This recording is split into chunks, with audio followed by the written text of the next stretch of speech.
नमस्कार, मेरा नाम रवि कुमार है। मैं गवर्नमेंट आईटीआई अलीगढ़ में मैकेनिक आरएसी अनुदेशक के पद पर कार्यरत हूँ।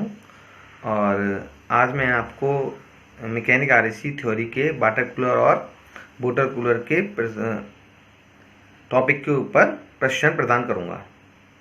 आज का टॉपिक है हमारा वाटर कूलर। देखो, वाटर कूलर आज के टाइम में डे टू डे लाइफ में बहुत ही इम्पोर्टेंट है। चाहे हॉस्पिटल हो या रेस्टोरेंट हो या कोई मेडिकल शॉप है या कोई होटल है, हर जगह वाटर कूलर की इम्पोर्टेंस अपनी अलग होती है। बात करें वाटर कूलर के बारे में, तो वाटर कूलर क्या है? ठंडा करने हेतु उपयोग में लाए जाने वाले यंत्र को हम क्या बोलते हैं? वाटर कूलर बोलते हैं। मतलब इस टाइप की डिवाइस जो कि वाटर को ठंडा करने के लिए इस्तेमाल की जाती है, उसको वाटर कूलर बोलते हैं। अब क्या करता है वाटर कूलर? ये कम पावर का प्रयोग करके दक्षतापूर्वक कार्य करते हैं।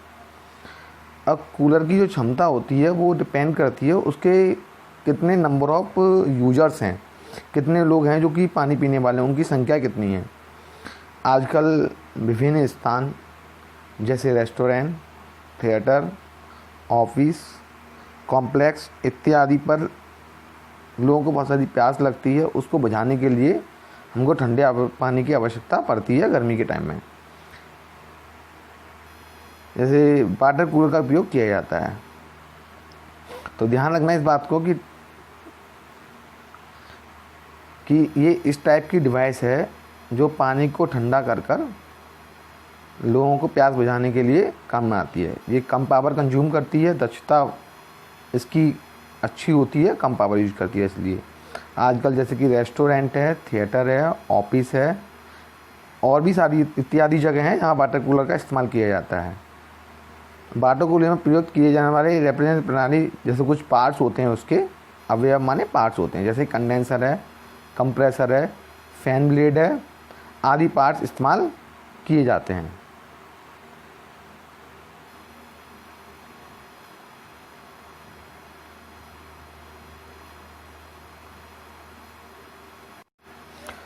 अगर वाटर कूलर की संरचना की बात करें, कंस्ट्रक्शन ऑफ वाटर कूलर की, तो वाटर कूलर बेसिकली अगर हम स्टोव टाइप की बात करें, जो स्टोव टाइप वाटर कूलर होता है हमारा, तो उसकी अगर बात करें, आप किसी भी टाइप के वाटर कूलर की बात करते हैं, तो होता क्या है ना, जो उसका ऊपर वाला जो टैंक होता है वाटर कूलर में, तो उस टैंक की बात करें तो उस टैंक में जो वाटर स्टोर किया जाता है, तो उसको आसपास उसके चारों तरफ हमारी एवापोरेटर कॉइल होती है। हमारी क्या होती है? एवापोरेटर कॉइल होती है। उस एवापोरेटर कॉइल का क्या है ना, उस एवापोरेटर कॉइल में हमारी कॉपर की कॉइल लगी होती है, उसी को बोलते हैं हम वाटर टैंक। मतलब उसके अंदर जो लगा हुआ है, इसमें वाटर स्टोर होता है, उसको बोलते हैं हम वाटर टैंक बोलते हैं। अब क्या होता है कि वाटर टैंक से पानी निकालने के लिए क्या लगी होती है? हमारी टैप लगी होती हैं। टैप मतलब टोंटी लगी होती हैं, लोकल लैंग्वेज में बोले तो। और वाटर कूलर में प्रयुक्त किए जाने वाले रेफ्रिजरेशन प्रणाली के अवयव पार्ट्स कौन से हैं? कंडेंसर, कंप्रेसर, फैन ब्लेड, अभी बात की थी, ठीक है। वो कहाँ लगे होते हैं? कूलर के नीचे साइड में लगे होते हैं वाटर कूलर के। और इसका जो कैबिनेट होता है वो पूरा बंद क्लोज फॉर्म में होता है पूरा का पूरा, और नीचे वाले में इसके मैकेनिकल और इलेक्ट्रिकल पार्ट्स लगाए जाते हैं। कैबिनेट, ये ध्यान रखना कि जो ऊपर वाला पार्ट होता है उसी को हम क्या बोलते हैं? स्टोर बोलते हैं वाटर कूलर के लिए, मतलब है ना, और जिसमें हमारी एवापोरेटर कॉइल लगी होती है। अब नीचे जहाँ पानी निकालने की आवश्यकता पड़ती है वहाँ हमारी टेप लगी होती है। नेक्स्ट स्लाइड पे बढ़ते हैं। तो इस टाइप का होता है हमारा वाटर कूलर। ये वाली बताई थी, ये टेप है हमारी, ये वाली टेप है हमारी टोंटी पानी निकालने के लिए। नीचे वाला जो पार्ट है यहाँ हमारे इलेक्ट्रिकल मैकेनिकल कंपोनेंट लगे होते हैं। जो ऊपर वाला है यहाँ वाटर स्टोर किया जाता है, तो इसी जगह इसी को बोलते हैं हम स्टोरेज टैंक बोलते हैं ना। वेस्ट वाटर होता है वो नीचे के साइड से गिर जाता है इसमें, है ना। और जो कोल्ड वाटर है इस वाली टेप से बाहर निकलता है। जो वाटर स्टोर किया जाता है वो इस जगह स्टोर किया जाता है।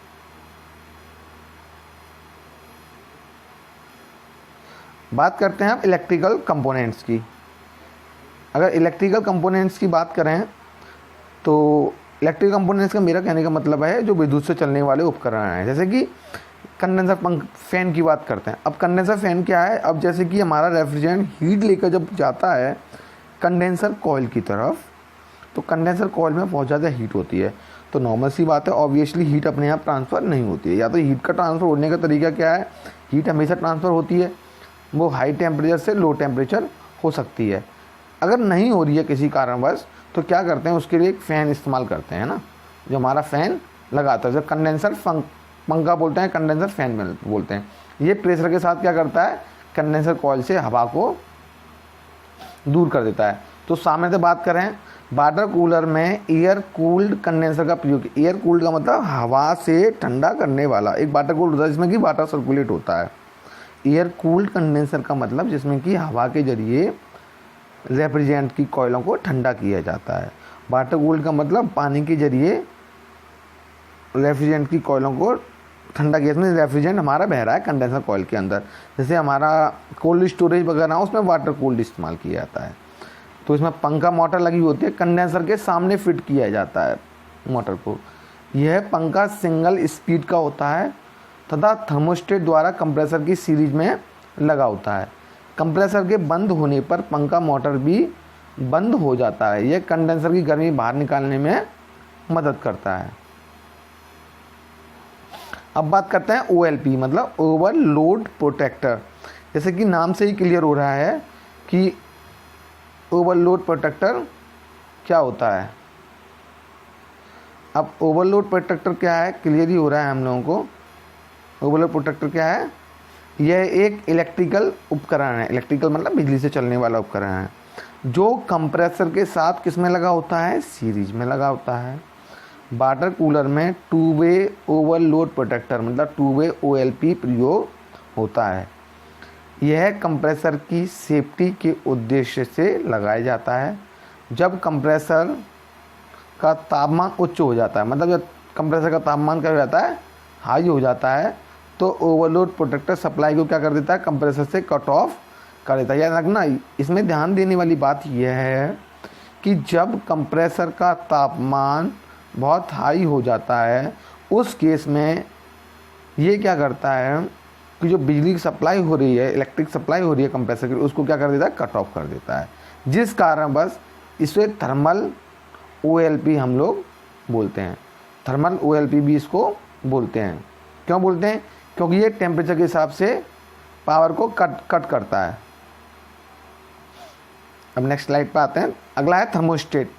थर्मोस्टेट क्या है, बेसिकली होता क्या है ना कि जो हमारा वाटर टैंक है जिसके अंदर पानी स्टोर है वाटर कूलर के अंदर, उसके साइड में इवेपोरेटर कॉइल है। अब उसकी तो कोई लिमिट नहीं है, वो तो ठंडा करता रहेगा, लगातार कंप्रेसर हमारा रन करेगा। और चांस ये कंप्रेसर ख़राब भी हो सकता है अगर कंप्रेसर बंद नहीं होगा तो, क्योंकि 24 आवर सर्विसेज दी जाती हैं। लगभग मान के चलो 15 से 20 आवर तो सर्विस प्रोवाइड कराते ही हैं वाटर कूलर की। ज़्यादा भी हो सकती है, डिपेंड करता है कि वहाँ किस तरह की सर्विस प्रोवाइड हो रही है। तो वो कंटिन्यूसली रन करेगा हमारा कंप्रेसर। अब होता क्या, और पानी भी ठंडा होता रहेगा। तो एक पानी को लिमिट तक ठंडा करने के लिए हम थर्मोस्टेट का यूज करते हैं। ये एक स्विच की तरह है, जैसे घर में चटकनी वगैरह यूज करते हैं ऑन ऑफ करने के लिए किसी बल्ब को, मोटर को, फ़ैन को, या कोई भी हमारा इलेक्ट्रिकल अप्लायंसेज है। उसी तरह ही हम थर्मोस्टेट का इस्तेमाल करते हैं। थर्मोस्टेट का बेसिकली यूज क्या है, इसका एप्लीकेशन क्या है, क्या इसका बेनिफिट है, ये टेम्परेचर को सेंस कर अपने आप बंद कर देता है जो भी इलेक्ट्रिकल अप्लायंस है। मतलब अगर हमने इसको सेट कर रखा है, नॉर्मल हम इसकी कट ऑफ रेंज है 7 से 22 डिग्री सेल्सियस पे हम इसको थर्मोस्टेट को यूज करते हैं वाटर कूलर के अंदर।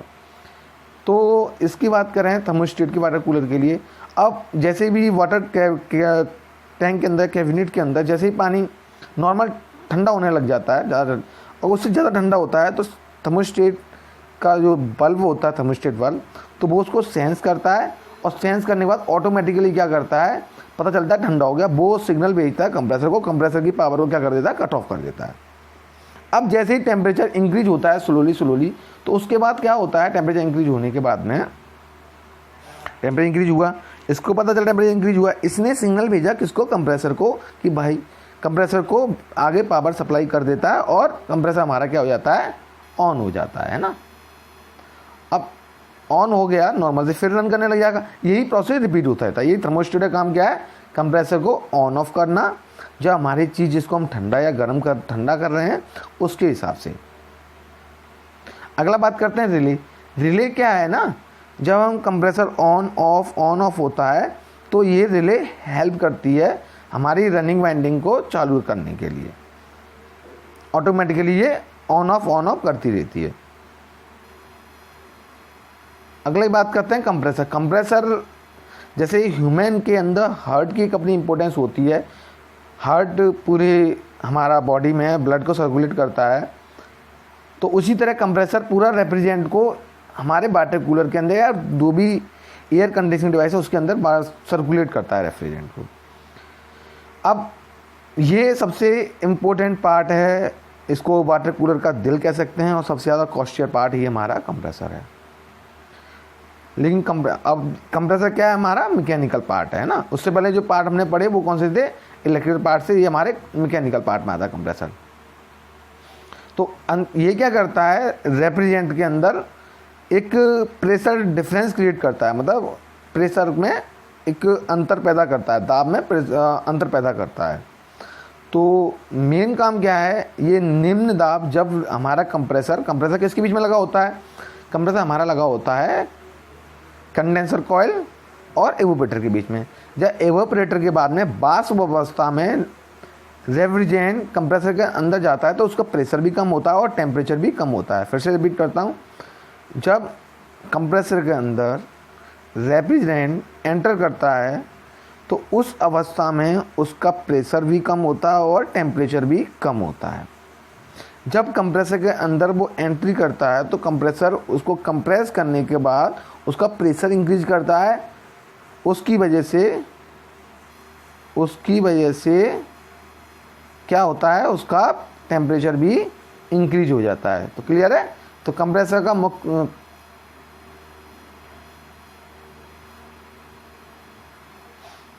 मुख्य काम क्या है कि प्रेशर में अंतर पैदा करना। जब इसमें निम्न दाब पर रेफ्रिजरेंट निम्न ताप पर वाष्प एंटर करती है कंप्रेसर के अंदर, तो उच्च ताप पर उसको क्या कर देता है, कन्वर्ट कर करता है। उसके बाद वो डिस्चार्ज लाइन से बाहर निकलता है। आई होप क्लियर है ये सब। फिर से मैं रिपीट करता हूँ, कंप्रेसर का काम क्या है। जब कंप्रेसर में हमारा रेफ्रिजरेंट वाष्प अवस्था में एंट्री करता है, उस कंडीशन में क्या होता है, कंप्रेसर उसका टेम्परेचर और प्रेशर दोनों इंक्रीज कर देता है। मतलब प्रेशर इंक्रीज होने से टेम्परेचर ऑटोमेटिकली इंक्रीज हो जाता है। ऐसा करने, लेकिन उसकी स्टेट चेंज नहीं होती। स्टेट वाष्प थी, पहले भी वेपर स्टेट में था, अब भी वेपर स्टेट में था। अब इसके बाद जब वो निकलने पे क्या होगा, उसका टेम्परेचर और प्रेशर दोनों हाई होगा। अब वो नेक्स्ट उसको क्या करता है, फॉरवर्ड कर देता है कंडेंसर लाइन में। तो कंप्रेसर दो काम करता है, एक तो सक्शन करने और डिस्चार्ज करने के लिए, मतलब सक करता है और आगे डिस्चार्ज करता है। आगे डिस्चार्ज का मतलब उसको आगे बढ़ाता है, फॉरवर्ड करता है। दूसरा, जो भी रेफ्रिजरेंट उसमें एंटर हो रहा है उसका प्रेशर बहुत हाई करता है ना। बात करते हैं कंडेंसर की। तो इससे पहले अभी कुछ देर पहले पढ़ा था कंडेंसर फैन। तो कंडेंसर फैन का काम क्या था, कंडेंसर को ठंडा करना। तो कंडेंसर गर्म कैसे होता है, जो भी रेफ्रिजरेंट हमारा कंप्रेसर के बाद कंडेंसर में जा रहा है उसमें बहुत ज़्यादा गर्मी होती है, ऊष्मा होती है। ऊष्मा रेफ्रिजरेंट कहाँ से लेता है हमारा, ऊष्मा रेफ्रिजरेंट लेता है हमारा वाटर से। अब वाटर किस तरह से लेता है, क्योंकि एवापोरेटर के अंदर जो हमारा कॉइल लगी हुई है वाटर के पास तो उसमें वाटर स्टोर है। अब वाटर स्टोर है तो रेफ्रिजरेंट जब द्रव अवस्था में होता है, लिक्विड अवस्था में होता है, तो उसकी हीट को एब्जॉर्ब कर खुद भी बाष्पीकरण हो जाता है, वेपराइजेशन हो जाता है, खुद वेपर में बदल जाता है। वेपर में मतलब बाष्प में बदल गया तो वो आगे फॉरवर्ड होता है कंप्रेसर उसका प्रेशर और टेम्परेचर दोनों इंक्रीज कर देता है। अब वो आगे हमारा फॉरवर्ड होता है कंडेंसर की तरफ। अब कंडेंसर बाहर एनवायरनमेंट से कनेक्ट है, मतलब बाहरी साइड में जहाँ हवा भी टच करती है उसको, हवा के कॉन्टैक्ट में है, मतलब आउटर साइड में है। वैसे वाटर कूलर में लगा होता है नीचे के साइड में, और ओपन के और एयर के साइड में लगा होता है, ओपन होता है। अब जब भी कंडेंसर में हमारा रेफ्रिजरेंट आता है उसमें हीट होती है, टेम्परेचर हाई होता है, वेपर स्टेट में होता है, प्रेशर भी हाई होता है। पंखे जो कंडेंसर फैन है उसकी हेल्प से हम क्या करते हैं, उसको गर्मी को बाहर निकाल देते हैं। ऐसा होने के बाद में जब वो ठंडा हो जाता है उसको बोलते हैं कंडेंसेशन। कंडेंस हो गया, क्या हो गया हमारा, कंडेंस हो गया।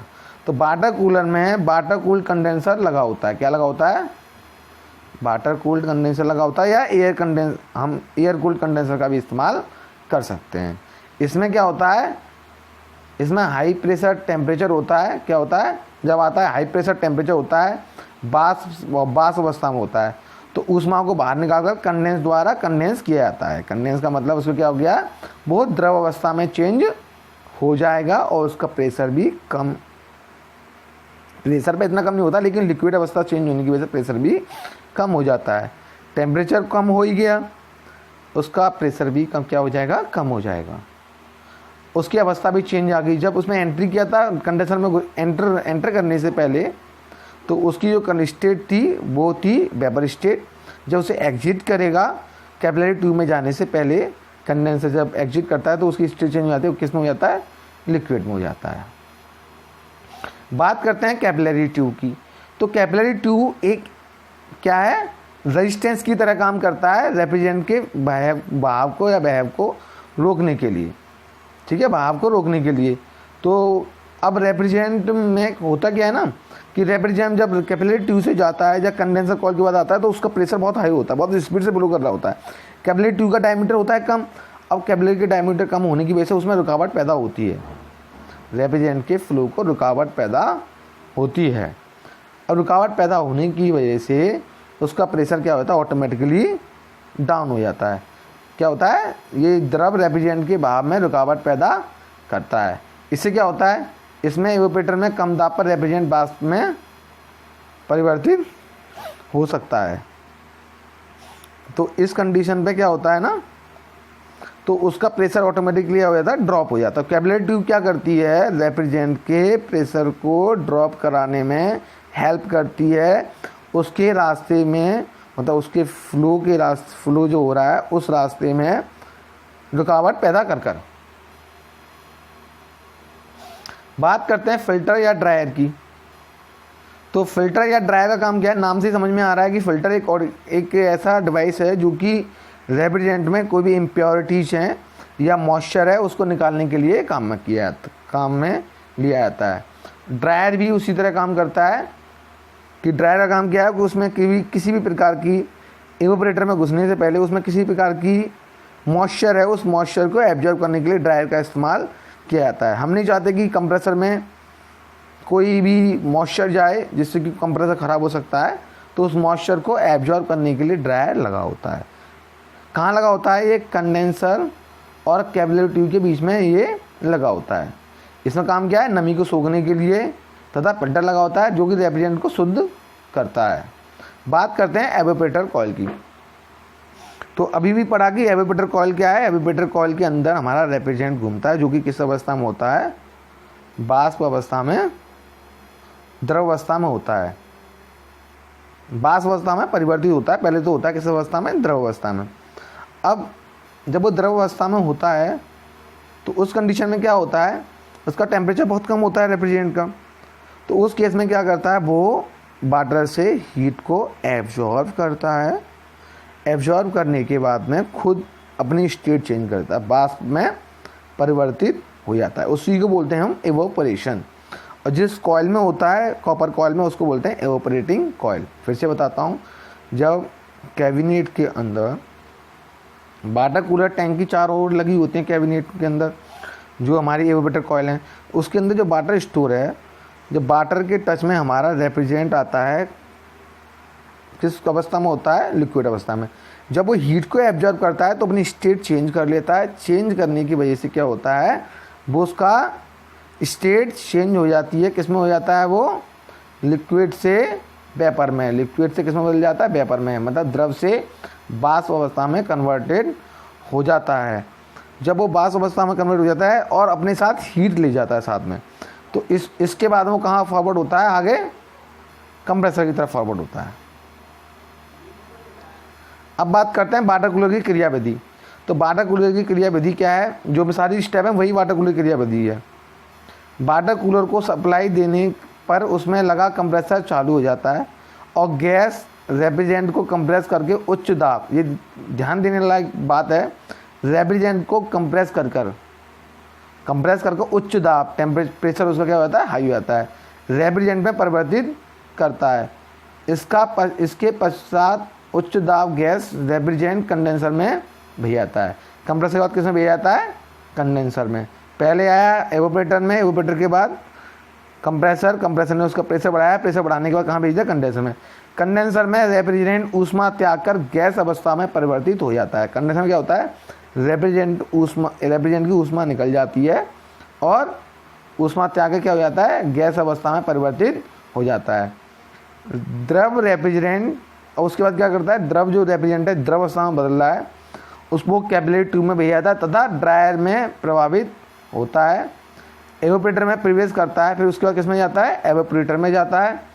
यहाँ पर द्रवित रेफ्रिजरेंट एवोपरेट अवस्था में परिवर्तित हो जाता है। पहले कहाँ था हमारा? एवोपरेटर में। एवोपरेटर के बाद गया कंप्रेसर में, कंप्रेसर ने उसको कंप्रेस किया, कंप्रेस करने के बाद फॉरवर्ड कर दिया कहाँ पर? कंडेंसर में। कंडेंसर ने उसकी अवस्था चेंज कर दी, गर्मी निकालने के बाद में लिक्विड में बदल दिया। उसके बाद गया वो कैपिलरी ट्यूब में या ड्रायर में। फिर उसके बाद कहाँ जाता है? हमारा एवोपरेटर में। एवोपरेटर में कहाँ गया? क्या हुआ? वो एवोपरेट हो गया और लिक्विड से किसमें बदल गया? वेपर में। अब क्या होता है? यह एवोपरेटर रेफ्रिजरेंट वाटर कूलर में लगी स्टोरेज टैंक में एकत्र जल द्वारा ग्रहण कर लिया जाता है और जल ऊष्मा त्याग कर ठंडा हो जाता है। वाटर कूलर में भरे ठंडे जल का तापमान स्थिर रखने हेतु थर्मोस्टेट बल्ब का प्रयोग किया जाता है। अभी बताया था थर्मोस्टेट का काम क्या है? एक स्विच की तरह काम करता है थर्मोस्टेट बल्ब, जो जल का तापमान कम होने पर वाटर कूलर बंद कर देता है। जल का तापमान जब ज़्यादा ठंडा हो जाता है, कम हो जाता है, तो ऑटोमेटिकली वाटर कूलर को बंद कर देता है एवं तापमान अधिक होने पर वाटर कूलर को फिर से प्रारंभ कर देता है। ध्यान रखना, थर्मोस्टेट का काम क्या है? थर्मोस्टेट बल्ब का प्रयोग किया जाता है जो जल का तापमान कम होने पर वाटर कूलर बंद कर देता है एवं तापमान अधिक हो जाने पर वाटर कूलर को फिर से प्रारंभ कर देता है। वाटर कूलर में रेफ्रिजरेशन चक्कर, मतलब वाटर कूलर में साइकिल, किस तरह साइकिल होती है? तो वाटर कूलर में रेफ्रिजरेशन चक्कर होता है। एवोपरेशन तथा कंडेंसेशन की क्रिया भी पूर्ण होती है। एवोपरेशन का मतलब जब वो लिक्विड से वेपर अवस्था में चेंज होता है। कंडेंसेशन का जब वो वेपर अवस्था से लिक्विड में चेंज होता है। एवोपरेशन ये रहा और कंडेंसेशन ये दिया। वाटर कूलर में रेफ्रिजरेंट एवोपरेटर से ऊष्मा प्राप्त करता है। कहाँ करता है? एवोपरेटर से ऊष्मा प्राप्त करता है और एवोपरेट अवस्था में हो जाता है। कंडेंसर में रेफ्रिजरेंट ऊष्मा त्याग कर फिर से द्रव अवस्था में, इसमें एक दूसरे के प्रोसेस रिवर्स चलता है ना इस साइकिल में। तो वाटर कूलर के इसी प्रचलन को वेपर कंप्रेशन रेफ्रिजरेशन चक्कर बोलते हैं और इसी साइकिल क्या बोलते हैं हम? वेपर कंप्रेशन रेफ्रिजरेशन चक्र या वेपर कंप्रेशन साइकिल। देखो इसी तरह होती है, इसको मैं एक बार फिर से आपको बता दूंगा। ये हमारा एवोपरेटर है जहाँ पानी हमारा स्टोर होता है। इसके बाद हमारा जाता है, जैसे एवोपरेटर में क्या होता है? हीट वाटर से ले ली जाती है और ये अवस्था क्या हो जाता है? लिक्विड से, यहाँ लिक्विड था, ये किस में बदल जाता है? वेपर में बदल जाता है, वाष्प में। अब वाष्प में बदलने के बाद फिर कंप्रेसर में आता है। कंप्रेसर में क्या होता है? इसका प्रेशर और टेम्परेचर हाई हो जाता है, फिर रहेगा वाष्प अवस्था में, वेपर स्टेट में। कंडेंसर में क्या होता है? उसकी हीट को बाहर निकाल दिया जाता है, इसकी स्टेट चेंज हो जाती है लिक्विड में। एक्सपेंशन बार में क्या होता है? इसका प्रेशर क्या कर दिया जाता है? ड्रॉप कर दिया जाता है, दाब क्या कर दिया जाता है? कम कर दिया जाता है और फिर से ये लिक्विड अवस्था में लो प्रेशर लो टेम्परेचर में एवोपरेटर में एंट्री करता है और ये साइकिल बार बार रिपीट होती रहती है और हमारा पानी ठंडा होता रहता है जब तक कि एक लिमिट पर, जो हमारी लिमिट है 7 से 22 डिग्री सेल्सियस जो थर्मोस्टेट में सेट है, उस लेवल तक नहीं पहुंच जाता तब तक ये ठंडा होता रहता है। और जैसे ही पहुंचता है थर्मोस्टेट स्विच क्या कर देता है? उसको ऑफ करा देता है। बात करते हैं वाटर कूलर में प्रयुक्त होने वाले कुचालक पदार्थ। कुचालक पदार्थ ऐसे पदार्थ होते हैं, इंसुलेटिंग मटेरियल, ऐसे मटेरियल होते हैं जिसमें से हीट आसानी से ट्रांसफ़र नहीं हो पाती है। तो पहले बात करते हैं ग्लास वूल की। तो ग्लास वूल एक अकार्बनिक पदार्थ है, इनऑर्गेनिक मैटर है, जो अकार्बनिक पदार्थ है जो फाइबर के रूप में उपलब्ध होता है। मार्केट में किस में मिलता है? फाइबर के रूप में मिलता है। बात करते हैं पॉलीयूरेथन। तो पॉलीयूरेथन एक कुचालक पदार्थ, ये भी एक इंसुलेटिंग मटेरियल है जो कि फॉर्म के रूप में प्राप्त होता है, जिनके सेल मतलब खोखली जगह, जो खाली जगह होती है, उसमें एक इंसुलेटिंग गैस भरी जाती है। बात करते हैं एल्यूमिनियम सिलिकेट की, तो यह अधिक तापमान सहन करने वाला कुचालक पदार्थ, मतलब ये एक ऐसा पदार्थ है जो कि बहुत ही ज़्यादा तापमान को झेल सकता है और टॉलरेट कर सकता है।